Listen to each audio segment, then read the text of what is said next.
Olá! Bem-vindas e bem-vindos a mais um episódio do podcast Mulheres Políticas. Eu sou a Lu Rodrigues e hoje a nossa convidada mais do que especial é empresária, é advogada com mais de 30 anos de atuação, consultora em direito público e eleitoralista, é coordenadora da AJURD, Associação de Juristas pela Democracia. Está conosco aqui no estúdio Maritânia Dallagnol. Seja muito bem-vinda, muito obrigada por ter aceitado o nosso convite para essa conversa. Olá, Lu. Eu é que agradeço, é uma alegria enorme estar conversando contigo. Aceitei prontamente teu convite e vamos ver o que conseguimos falar, né? Porque falar de mulheres é muito bom, né? Reverenciando desde já toda a nossa ancestralidade que veio antes da gente. Eu estou numa expectativa altíssima, porque a gente fez uma prévia aqui maravilhosa. E eu vou começar, Maritânia, pegando o gancho sobre a tua entrada, o teu ingresso neste universo do direito e do direito eleitoral, que tem a ver muito com a política brasileira. Me conta um pouquinho dessa história. Balo. Então, olha, assim, o direito, ele entrou na minha vida. Na 8ª série, eu já sabia que queria ser advogada. Tá? O mote era a justiça. Eu vou fazer justiça nesse lugar. Filha de pequenos agricultores, né? A última de 8. O irmão mais velho tinha estudado, as outras irmãs, né, foram seguindo a vida. Eu tive uma mãe maravilhosa que estimulava, né? Vai estudar, filha, vai estudar. E então, assim, quando eu completei 18 anos, 1982, né? E terminei, então, o 3º ano, e foi justamente num período de eleições, né? 1982, nós vivemos um processo eleitoral, foi o meu 3º ano. Eu tinha certeza que eu queria fazer um vestibular para Direito, né? Existiam 3 universidades públicas no Rio Grande do Sul. A da URGS, Santa Maria, Pelotas. Eu tinha amigos de Viadutos, minha cidade natal, Viadutos, que estavam em Pelotas. Que eu descobri hoje que fica no norte do estado. Isto, entre Erechim e Marcelino Ramos. Então, acabou que eu fiz lá a minha inscrição, né? E um pouco de sorte, um pouco de destino, um pouco de dedicação, né? Muito de dedicação. Muito de dedicação. Eu passei no vestibular em 1983. Eu estava em Pelotas, já em março de 1983, fazendo direito. Então é isso, assim, o direito entrou com esse... E eu amo, viste? Eu faço a profissão que eu escolhi. Faço o que eu gosto. Tem prazer no direito. Muito. Isso é lindo. É tão bom quando a gente consegue, né, viver isso. Eu acordo vida, todos os dias de manhã e é muito bom saber que eu vou que eu vou trabalhar com direito, com advocacia e com direito eleitoral, que eu amo de paixão também. E lá em Pelotas tu teve acesso ao movimento estudantil. Então, pois é, foi um período histórico muito importante, né? 83, a gente vindo, assim, de uma ditadura, né? Eu sou aquela filha de 1964, né? Uma geração ali de adolescentes silenciados, né? E alienados. Então, pensa uma garota lá no interior, colona, né? Mais alienada ainda, né, Lu? Então, a universidade foi esse momento assim, muito importante e num momento da história do nosso país também relevante. Né? Nós vivíamos ali a abertura democrática, um movimento, né, de eleições, e eu me inseri de imediato no movimento estudantil. Primeiro assistindo, né, Lu? 90 dias de greve. 1983, a Universidade Federal de Pelotas... Chegou já com uma greve pegando... Chegou com greve. E nós ficamos ali 90 dias. Eu assisti aquilo tudo, ia nas assembleias. A maioria voltou para suas casas, né? Os bichos, né? Mas eu sabia que ali eu tinha alguma coisa para aprender. Então, foi bem importante. Eu me engajei desde já no movimento estudantil. E lutamos por moradia para mulheres, Lu. Não tínhamos casa do estudante feminina. Eu, na condição de uma estudante carente, dependia do RU, dependia dessas situações. Então, foi bem legal. Foi uma primeira conquista já. Tu já chegou com uma conquista que foi uma das primeiras mulheres, então, a morar na casa do estudante. Fomos. Eu e uma colega pegamos nossa mochilinha, né, em 1984. No início de 84, nós fomos morar na casa do estudante de Pelotas. E já era a casa do estudante masculina, e aí a universidade abriu um andar para mulheres, né? E lá eu fui e morei até terminar o curso, né? Morei lá. Então, uma conquista muito importante do movimento antes de mim, né? Porque isso a gente sempre tem que lembrar, se tu chegou ali, se tu conquistou porque alguém já lutou antes, né? E para nós mulheres isso é fundamental, né? Então, foi isso, assim, o direito tem essa característica. E o direito eleitoral entrou quando, assim, especificamente? Tem alguma lembrança, assim, dessa entrada? Tu acredita que até hoje a maioria das universidades tem o direito eleitoral como cadeira optativa? Ela não é obrigatória? Não é obrigatória, tá? Inclusive, há uma luta aí das associações, né, de juristas e tal, para que o direito eleitoral seja uma cadeira oferecida para os alunos. Eu me encantei com o direito constitucional. Nós estávamos discutindo a nova Constituição. A Constituição é de 88. Então, o debate todo girava em torno de uma constituinte. Eu lembro que a professora Rosá Russumano, que era a nossa professora de direito constitucional, maravilhosa, ela integrou uma comissão de notáveis para a elaboração de uma constituinte, né, de uma constituição, uma nova constituição. E depois se elegeu em 86 uma constituinte, e aí em 88 nós temos então aquilo que é a nossa carta, né? E eu digo que é onde as mulheres conquistaram muitos direitos, né? Próximo de tudo que a gente vivenciou antes. Então, o direito eleitoral para mim entrou ali. Tinha aquela cadeira optativa, eu precisava fazer mais uma cadeira e tal, eu escolhi fazer direito eleitoral. E junto com o constitucional, me encantei, né, desde já. E depois o interesse político, o interesse pela política, pela militância, né, isso fez parte. Vim morar em Porto Alegre, segui atuando na política, a política fazia parte da minha vida como militante, né, como não só no movimento estudantil, fui fazer assessoria para movimentos populares, né? Movimento sindical. E aí, em 1992, eu passei a fazer assessoria para partido político. E desde então eu participei como advogada de todas as eleições no estado do Rio Grande do Sul. 92. Tem muita história para contar para gente. Esse é um pouco, muito assim, né? Bom. Resumidamente. Claro que a gente, se fosse falar sobre as lutas lá na faculdade mesmo, né? Naquele período de movimento estudantil e da luta das mulheres, uma efervescência sobre a questão de direitos. É muito importante.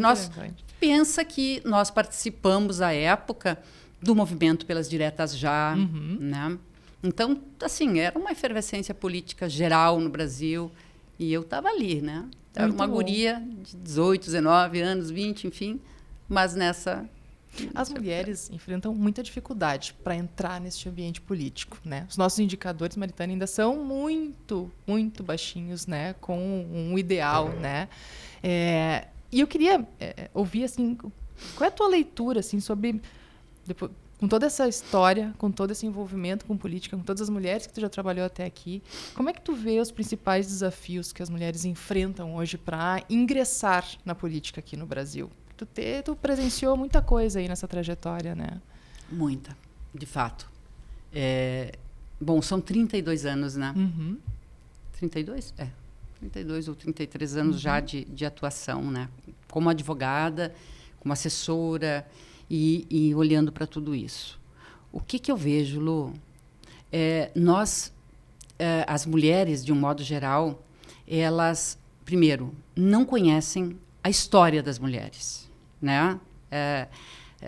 Por que nós votamos, por que nós conquistamos determinados espaços e etc. A maioria das mulheres ignora, embora sejam sensíveis, às vezes, por mãe, por pai, por famílias e tal, mas elas ignoram a luta das mulheres para que as mulheres tivessem voz. E aqui no Brasil, até assim, eu escrevi um artigo há pouco falando sobre o machismo como algo subjacente, tá? À pouca participação das mulheres na política. E por que o machismo? Né? O machismo nesse sentido, tá? Do lugar das mulheres. Lá no final, lá no início do século passado, quando se discutiu o voto feminino, revendo a fala dos deputados da época a respeito disso, dá para entender um pouquinho do como nós vivemos hoje, né? Então, todo o discurso, Lu, é o seguinte: a política não é um lugar para as mulheres. Uhum. As mulheres são aquelas cuidadoras, as mulheres precisam estar em casa. Se a mulher sair para a política, a família vai se desmantelar. Então, o que serão dos nossos filhos? Como será a sociedade se a mulher participar da política? Isso no início do século passado, né? Isto, até 32, por exemplo, nós não tínhamos esse direito aqui, e a maioria dos países no mundo ocidental não tinham isto também, né? Isto foi uma conquista pela luta das mulheres, né? O movimento sufragista forte na Europa, nos Estados Unidos depois, enfim, é que movimentaram isso. O questionamento, né? era sobre o funcionamento da sociedade se a mulher não estivesse dentro de casa. Se ela casa, estivesse na vida pública. Exato. O que será da sociedade se a mulher estiver na vida pública? Isto era um bloco, digamos assim, de argumentos. O outro era sobre a capacidade dela de exercer funções na vida pública. Tá? Então, assim, se passou um século disso, passou 100 anos quase disso, né? Nosso código tem 92 anos.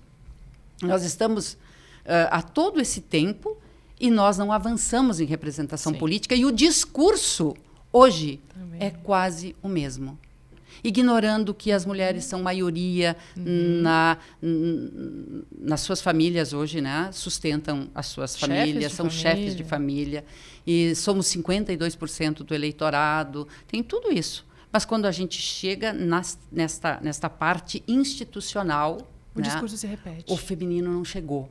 Né? Nós continuamos com estruturas fundamentalmente masculinas, machistas. Né? O lugar da mulher é difícil mesmo. Então, mesmo aquelas que rompem com esta barreira, digamos assim, né? Que rompem com essa barreira, chegam no parlamento e buscam o exercício desta função, elas sofrem demais, sofrem muito, porque a estrutura, né, não é acolhedora para a mulher. Né? Então, é bem difícil mesmo. E a gente estava falando um pouquinho. A Débora Vicente, ela traz um pouco isso também, né? Que nós chegamos, as mulheres chegam, mas chegam em pouquíssima quantidade. Não chegamos, às vezes, a ter massa crítica, né? Ou seja, mais mulheres para que a gente possa também se impulsionar e conseguir falar minimamente com tranquilidade sobre as questões que nos afetam, né? Isso também é uma outra questão, né? Então a gente chega em pouca quantidade e não encontra então forças ali para poder colocar o discurso, fazer a conversa, né, em cima das questões que nos afetam tanto, né? Exato. Olha, se a gente for observar, por exemplo, na questão da Constituinte mesmo, de 88, né? Eu tenho a impressão de que foram em torno de 30 mulheres, eu não estou me lembrando bem agora do número, mas eu acho que foi isso, em torno de 30 mulheres eleitas que compuseram esta Constituinte. E nós conquistamos, na Constituição de 88, pela primeira vez, igualdade, né? O artigo 5º, primeiro, da Constituição fala sobre igualdade de gênero. As mulheres e homens são iguais em direitos e obrigações. Antes disso, nós não tínhamos isso legislado desta forma. E apesar de legislado, apesar de a Constituição dizer isto, nós não temos esse direito efetivo na sociedade. Né? A luta ainda é por tornar efetivo o direito constitucional que garantiu esta igualdade. Mas estas 30 mulheres lá, elas atuaram muito, não atuaram sozinhas. Tá? E aí que vem, eu acho, algo para a gente refletir também, né? Não esperar só por aquelas que estão no parlamento. O que aconteceu lá e que, digamos assim, fez com que se adotasse que esses direitos fossem garantidos na Constituição? Um movimento das mulheres, né? Muito forte. As mulheres estavam lá em peso, as mulheres fizeram passeatas, elas fizeram, entendeste? Tinha toda uma pra pressão, além daquelas que para além, lá. para além e junto com as que estavam lá, né? Então, esse movimento de mulheres, ela tem que ser constante. Nós precisamos das mulheres que lutam por emancipação, né? Por emancipação, para, de fato, buscar uma igualdade, tá? E eu acho que isso pode ser um caminho também agora, no sentido de a gente ampliar essa participação, né, na política. Porque é um caminho duro. Todas as que sentaram duro. Aqui olha, me se disseram, a gente for olhar, desde 88, nós temos agora uma representação de 17% no Congresso. É muito pouco. É pífio. Em relação a outros países, nós estamos lá embaixo no ranking. E nós tivemos algumas medidas, digamos assim, para minimizar isto, né? As vagas, as cotas, né, de gênero. Só que tu estabelecer regras sem sanções para o descumprimento também não adianta muito, né, Lu? A gente avançou pouco nisso. Olha só, as cotas, eu tenho a impressão de que foi em 86 que se criou 20%, depois foi para 30%. Né? Só que nesse período não se exigia que, de fato, fossem apresentadas candidaturas de mulheres. Era uma reserva.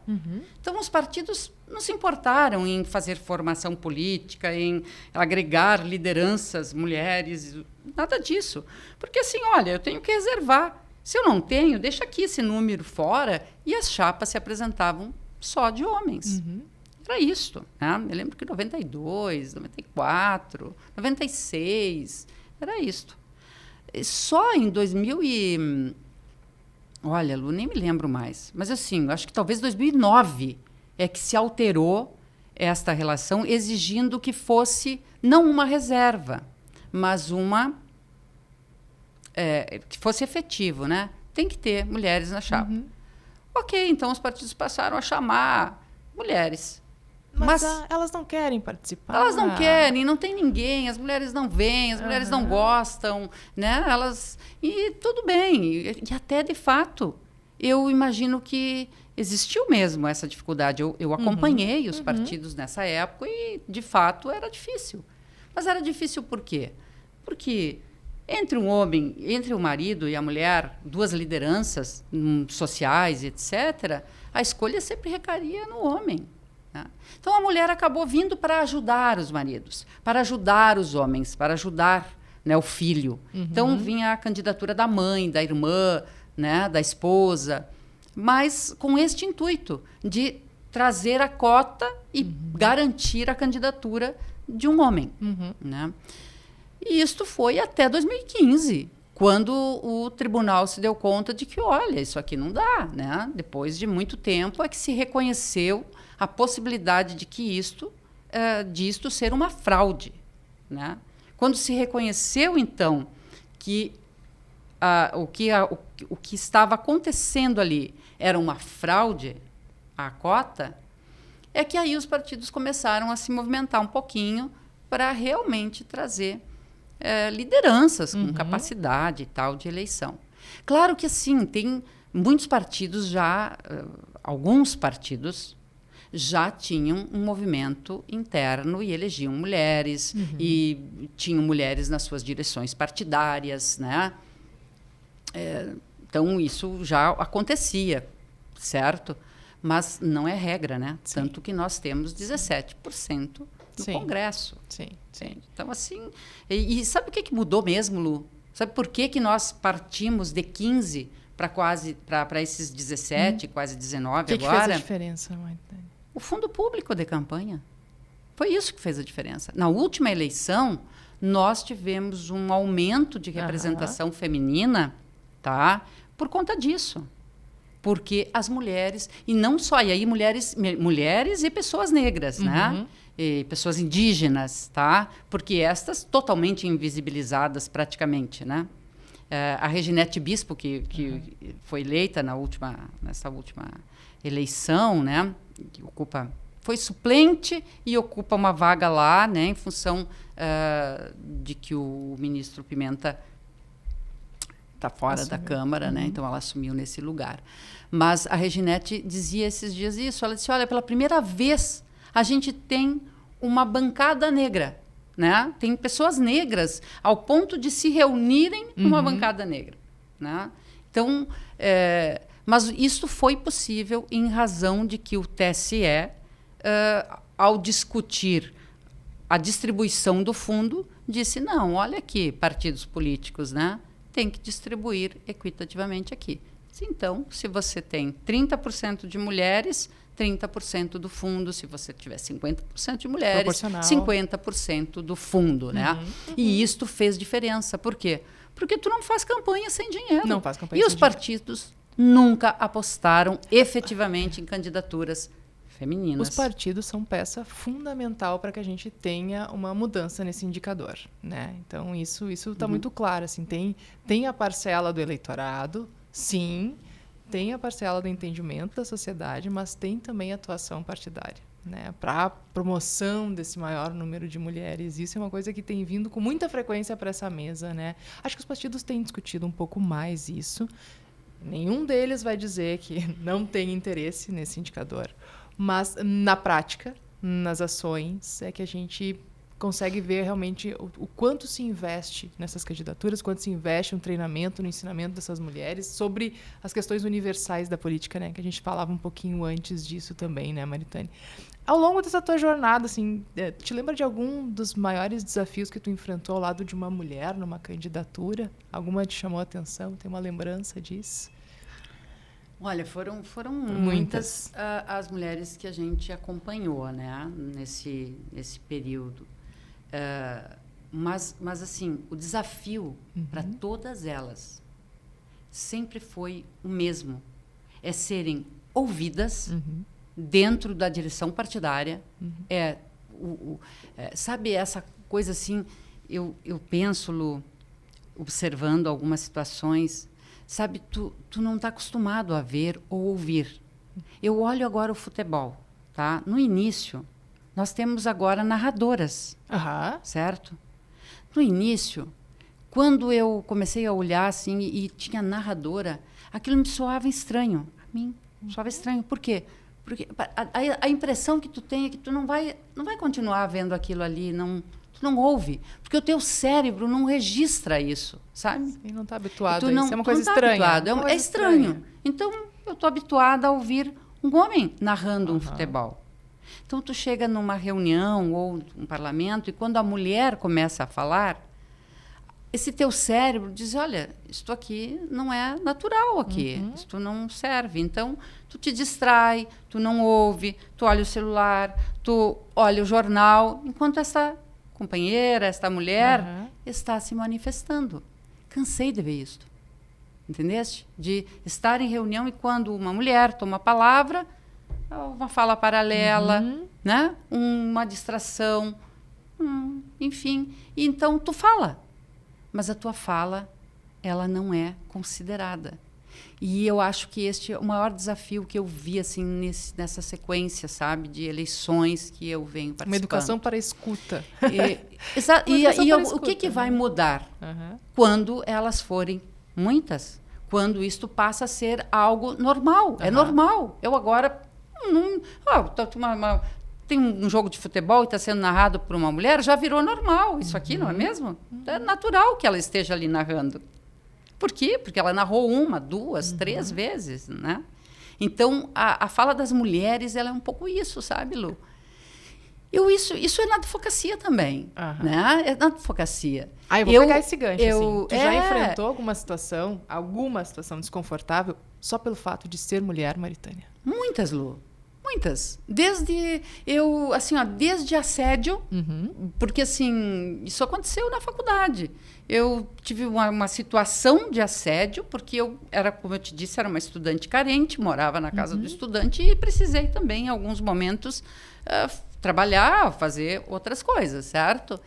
E num estágio, eu fui assediada, né, pelo empresário, na época, né?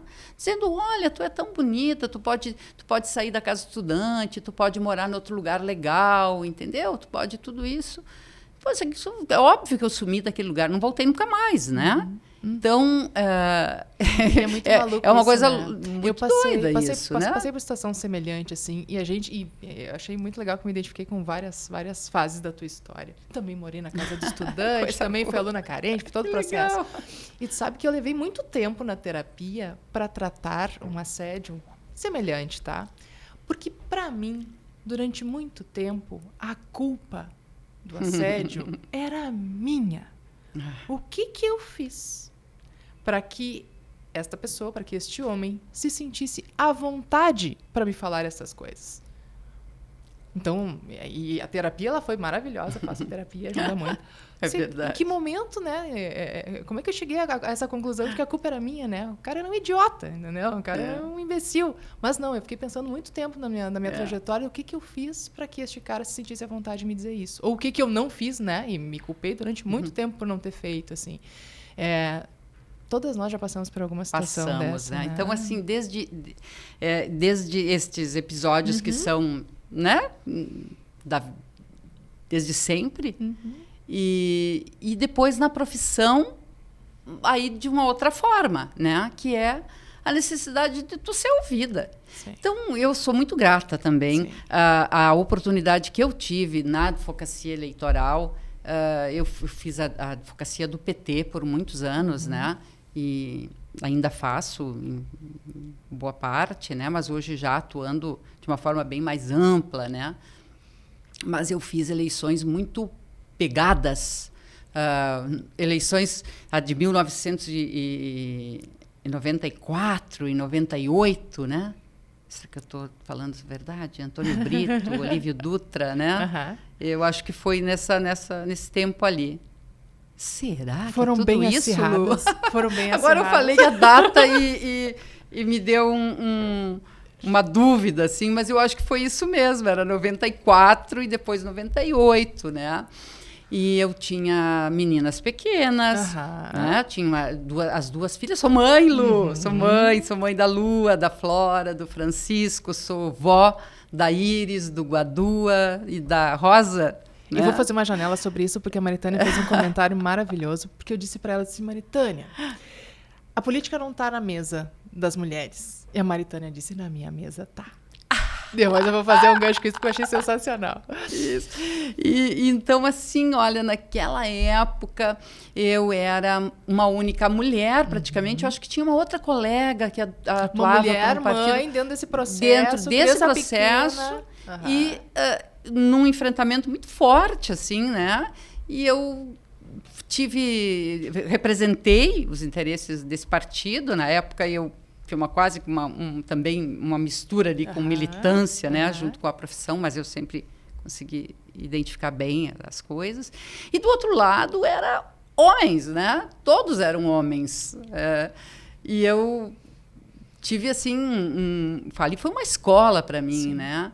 E na época, sabe, Lu, para nós mulheres, eu acho que da minha faixa etária... Para ti também pega essa coisa de ter que se preparar mais que os homens. A gente precisa sempre um pouco mais, sempre mais.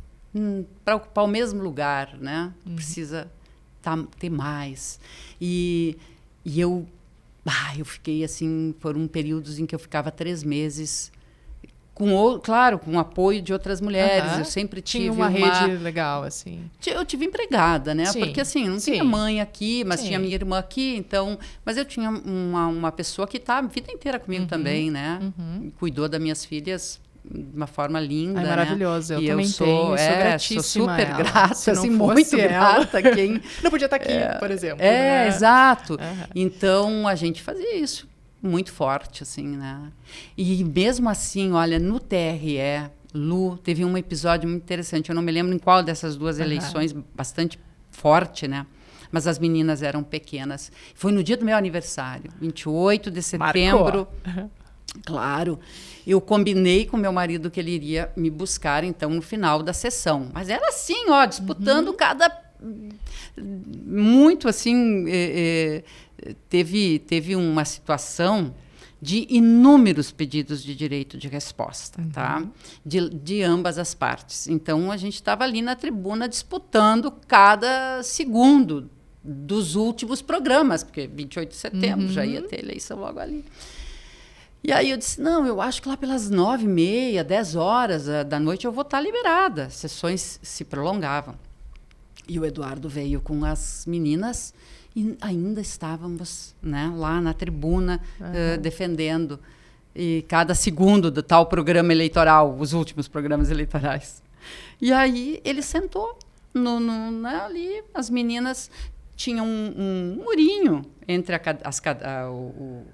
um murinho que separa o auditório, né, as cadeiras ali e da parte ali do auditório do antigo TRE. E elas acharam engraçadinho aquilo. Eram meninas com 3, 4 anos de idade, né? Elas são muito próximas, um aninho e 2 meses de diferença só uma da outra. E elas começaram a subir ali, descer, e eu estava na tribuna. Tu acredita que o presidente da época interrompeu? Chamou a atenção. E não pediu para eles se retirarem. Pediu. Eu fiquei muito chocada, sabe? Mas é chocante mesmo. Eu fiquei muito chocada, mas eu não tinha o que fazer. Foi isso que eu comentei lá numa palestra que eu dei há pouco na URGS. Porque se fosse hoje, certamente a corrente de mulheres à volta, inclusive no próprio tribunal, teria condições de acolher aquele momento. Mas num espaço masculino, entre homens, né? Numa situação como aquela, o que a Maritânia fez? Seguiu defendendo, né? Seguiu ali na sua militância como advogada até o último momento. E viu a família, né, sair. E via a família sair e me constrangiu. Claro. Eu fiquei constrangida, né? Claro. Mas, claro, hoje isso não aconteceria. Porque aquelas crianças seriam acolhidas, com certeza, né? Essa família seria acolhida. Alguém diria, poxa, a doutora Maritânia ainda está aqui, né? E tal. E então, assim, teve vários episódios desse tipo ao longo, né, desse tempo todo, assim, como uma advogada. Hoje, como é que tu lida com isso? Tem fórmula para tratar essas situações delicadas? Eu acho que as mulheres hoje estão mais preparadas do que a minha geração. Que nós, olha, vamos arrumar, vai dar um jeito, né? E vamos adiante, enfim. Eu acho que as mulheres hoje estão mais atentas para isso, falam sobre isso, né? Elas trazem isso ao debate de uma forma diferente da nossa época. A gente segurava muito, né, Lu? Mandava lá para dentro isso. E falava em casa, eu conversava em casa, mas não...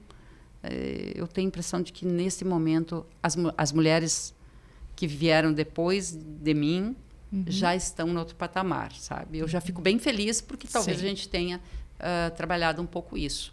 E aí, a importância de a gente falar de política dentro de casa, sim. Desses assuntos, vamos falar né? sobre isso. Eu achei sensacional que a Maritânia disse, Lu, na minha casa sempre se falou muito sobre política, né? Na família que tu constituiu. Na família que eu constituí. Por quê? Boa. Porque na família de origem, nós fomos silenciados, né? Eu era criança, eu nasci em 64.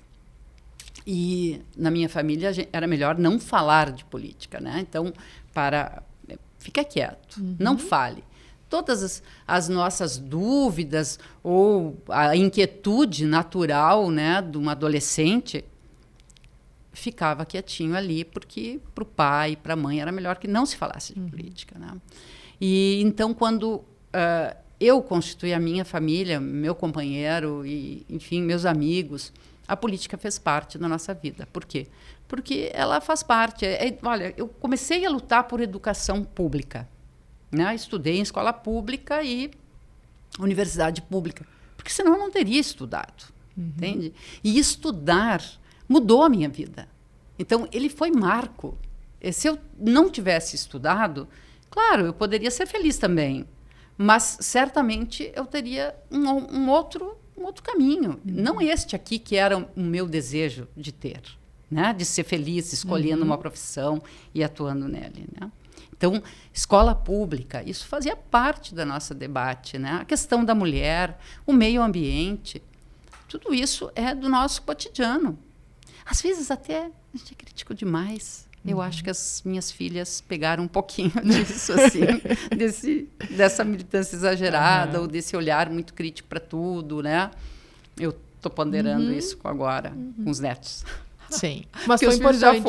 Mas eu acho que elas sim. também. Elas são mulheres que me orgulham e eu acho que valeu. Não só elas, como o filho, que veio mais tarde também, né? Mas eu penso que eles têm uma noção do mundo e das coisas, têm uma consciência do ser, né? Porque a política, ela faz parte, né? Nós somos seres políticos. Mesmo quando a gente acha que não faz política, você está fazendo política. Inclusive, Lu, quando a gente... assim, ó, essa conversa, eu vou repetir contigo porque tu trouxeste na preliminar aqui da nossa fala, essa minha palestra na URGS. As pessoas que estavam lá gostaram, mas eu quero te dizer que eu saí impactada também daquela conversa pelo que eles me trouxeram, né? Eu defendo e falo sobre isso, sobre a representatividade, né? Essa coisa de estar representado. É como a narradora do futebol, é a mulher na política. Eu preciso olhar para alguém com quem eu me identifico, né? E nós somos 17%, e eu usei um exemplo. Eu disse, olha, porque eles me questionaram a respeito dessa mulher que está ocupando um lugar, tá? Que foi conquistado por feministas, por mulheres que brigaram para que esse espaço, para que ela tivesse voz, para que esse espaço fosse possível de ser preenchido por uma mulher, né? Mas aí ela ocupa esse espaço para reforçar uma sociedade machista, né? Não é emancipador, não é emancipatória, né, a atuação dela.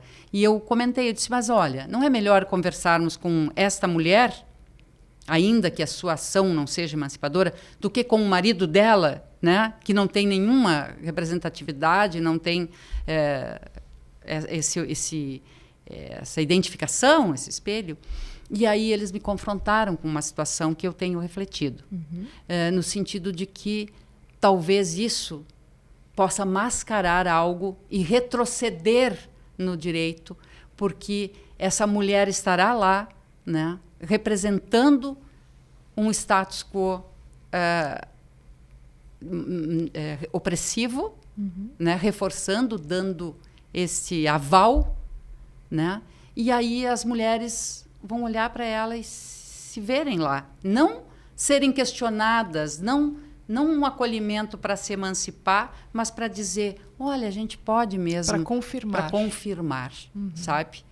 Então, só a representatividade, só aumentar as mulheres na política, talvez não seja o grande olhar que a gente tem que ter hoje, Maritânia. Também. Eu acho que nós precisamos muito ter paridade, tá? Eu defendo paridade, 50-50 e etc. Mas não basta, né? Não basta ser mulher. Essa formação, ela precisa ser uma formação emancipatória. Ela precisa dizer das mulheres que elas podem, que elas detêm poder de decisão, né? Que ela não está ali apenas para reforçar aquilo que os maridos decidem. Um dos debates na Constituinte de 89 e depois, antes de ser adotado, né, o voto feminino, um dos debates era este. Olha, por um lado, resolvia para aumentar o eleitorado, porque nós somos muitas, né? Então, e lá também eram. Então, mas eles diziam o seguinte, mas de nada adiantará esse aumento do eleitorado, porque o resultado será idêntico, já que as mulheres acompanharão os seus maridos ou os seus pais ou, né, o seu familiar. E nós não podemos ficar nesta situação. A mulher pode decidir, né? Então, conhecer essa luta das mulheres, entender por quê. E isto não significa igualdade de pensamento na forma de condução do Estado, Lu. É um equívoco. Tu achar que não, mas eu sou uma mulher que tem um pensamento mais conservador. A Maritânia é de esquerda, então não vou nem ouvir a Maritânia, né? Porque ela é de esquerda, ela é feminista, ela quer destruir a nossa família aqui, porque tem essa coisa de ideologia de gênero nas escolas, esse monte de babaquice que a gente ouve cotidianamente, tá? Não, eu sou uma mulher de direita e tal. Não, você pode ser uma mulher que pense diferente do que eu na economia, né? Você pode pensar diferente do que eu na organização social. Você pode achar que uma determinada política pública tenha uma determinada caminho diferente do que eu penso, né? No meio ambiente, numa série de coisas da vida. Nós podemos pensar diferente e ambas sermos emancipadoras da condição da mulher, sabe? Isto é o ponto. Eu ouvi agora há pouco, numa atividade que eu palestrei, a mesa sobre o direito das mulheres estava linda, maravilhosa.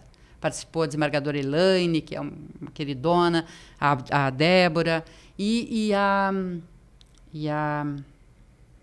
esqueci o nome da mulher, justo dela que eu queria falar, que é alguém... Daqui a pouco vem. A Mirelle. Não me lembro, tá? Mas assim, estava lá uma representante, uma mulher, né? Que foi candidata 2 vezes lá pela região, que tem que é expoente, né, do seu partido, que tem uma atuação política forte, que está num partido à direita, entende? Dentro do espectro político, mas que tem uma noção de emancipação da mulher incrível, né? Então, toda a palestra dela, a fala dela, a inserção que ela trouxe naquele momento foi justamente esse. E eu pensei, poxa, que coisa boa ouvir uma mulher que não pensa como eu, possivelmente, uma série de conteúdos, né? Mas que, quando se reporta a questão da mulher, ela é emancipadora. Ela é reforçando isto. Então, eu acho que é disto que se trata, sabe? E eu tenho muito temor, assim, desta fala da mulher que diz que, olha, o marido é o cabeça da família, de que nós devemos submissão ao marido, de que assim se formam as famílias. Não. Eu sou casada há 30 e tantos anos, eu tenho 3 filhos, nem sou casada, nada, a gente vive junto, né? Mas é uma família. É uma família onde a gente respeita cada um e consegue ser uma família, né? Sem que alguém se submeta a outro. Então, eu acho que é uma falácia essa conversa de que vai destruir a família, né? Nós queremos mulheres emancipadoras de si e das outras, né? Porque tem uma fala da Simone de Beauvoir que diz isso, né? Que a gente quer ser livre e ver livre os outros, né? Todas as mulheres, né? Acho que esse é o objetivo, Lu. Essa reflexão é bem importante. Certamente ela vai para as nossas redes sociais ali, hein? Vamos ver o que vai dar de comentário. Estou numa expectativa grande agora. Pois é, eu não quero nem te deixar mal, nem ficar mal. Não, mas esse ambiente, e eu disse isso para Elis, que foi a nossa primeira convidada, e ela disse, Lu, eu vou falar coisas de bastidores que talvez possam nos chamar de cretinas. E ela disse isso com todas as letras. E eu disse, Elis, a gente está num ambiente seguro. Porque, para mim, este ambiente é um ambiente seguro. Para a gente poder conversar. O que vier depois nas redes sociais, a gente Maravilhoso, conversa. Lu, a tua iniciativa. Eu acho que por isso que eu aceitei de pronto quando tu me convidou para vir aqui. E foi sensacional. Porque eu acho que é isso, né? Vamos falar um pouquinho.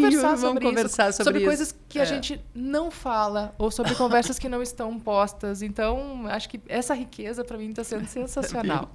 E vou fazer uma janelinha aqui para falar sobre o que todo mundo quer saber, que é eleições 2024. Vamos falar um pouquinho, né? que tu acha que vai pegar um pouco mais do ponto de vista eleitoral? A questão das redes sociais, inteligência artificial. Como é que tu tá fazendo a leitura deste ano, assim? Como é que tu tá imaginando que vai ser essas eleições? Nossa, tu sabe que é uma eleição estranha, nesse sentido dessas regras e tudo mais. Da sociedade. A legislação ela está posta. Ela não chegou a alterar muito em relação às eleições passadas de 2022, mas ela alterou nessa parte do digital, né? do virtual, melhor. Então, tem regras proibindo o uso de inteligência artificial para falar mal de outros candidatos, para questionar, né? E, enfim, ela é permitida desde que com rótulo na campanha eleitoral, e tu pode impulsionar nas redes sociais com uma série de regras. Aí ontem eu vi algum comentário de que o Google disse que não tem condições, que não vai impulsionar. E aí isso já gerou, né, já gera um bom debate. Né? Será que não consegue mesmo organizar-se para impulsionar? Ou é mais uma plataforma que não quer se adequar, que não quer regra nenhuma, e aí, quando tem alguma regra para cumprir, diz, olha, eu estou fora, eu não vou fazer, né? Então, eu fico pensando um pouco isso. Mas ela é uma campanha que eu penso que não vai ser só rede social, diferente de outras, sabe? Muita gente dizendo, não, é rede social, rede social. Pois eu estou achando que não. Eu acho que ela vai ter muita rede social, mas ela é uma campanha municipal, tá? É diferente de uma campanha para deputado, para presidente da República. Aqui nós estamos no município, é uma campanha de sola de sapato, sabe?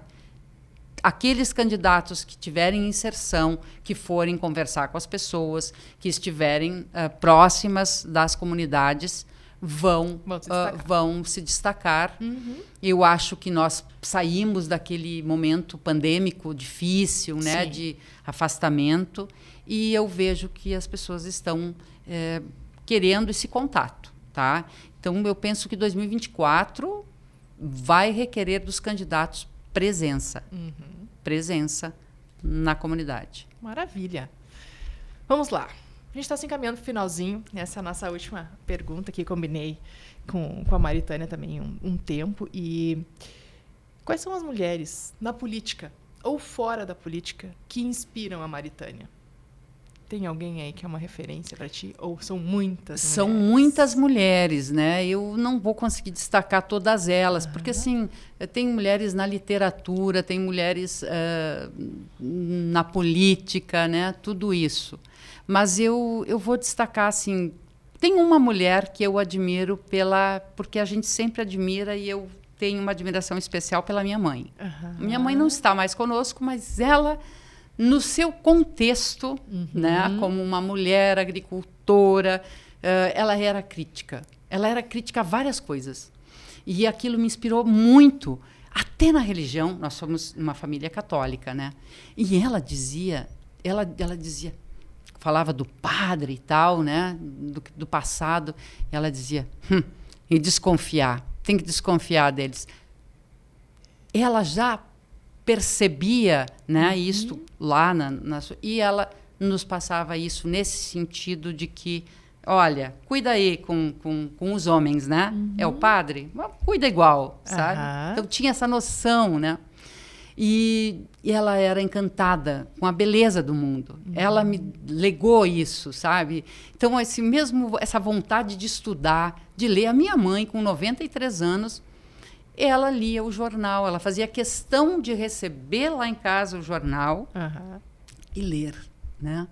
E ler. Então, ela nos passou. Esse é um legado muito importante, assim, é uma inspiração, tá? E eu vou citar só a última mulher que me inspirou e que me deu muitas lições de força e etc., porque eu tenho muitas, né? Mas eu quero destacar a presidente Dilma. Porque a Dilma passou, porque estamos falando de política, né? E nós tivemos a única mulher presidenta do Brasil. E ela sofreu ataque misógino, né? A Dilma, e eu aqui não falo das características, de se ela tinha tal ou qual característica no sentido de se era bom ou não era bom o seu governo na economia, se acertou ou não acertou. Eu falo da parte em que é fácil atacar uma mulher, né? Então, a dureza na mulher, a segurança e tal, é sempre vista com maus olhos, né? Para os homens, tem uma outra característica. E a Dilma sofreu isto na presidência da República. O impeachment teve um componente fortíssimo, né, sobre isto, e ela foi de uma força incrível, invejável, e eu aprendi a admirar demais a Dilma já. Gostava dela como uma liderança e tudo mais, mas a forma como ela conduziu isso pessoalmente, né, como um protagonista, como mulher, eu quero te dizer que ela me inspira. Muito bem. Maritânia, pessoal, a gente está chegando ao finalzinho. Se você gostou deste conteúdo, deixa aqui seu comentário. Se você gostaria de ver outros conteúdos sendo tratados pelo podcast Mulheres Políticas, deixa aqui pra gente. Vou aproveitar e agradecer mais uma vez a participação da nossa convidada. Muito obrigada por estar aqui conosco, por dedicar esse tempo para essa nossa conversa. Obrigada, Lu. Foi maravilhosa. Eu que digo, adorei te conhecer também. Muito obrigada, Maritânia.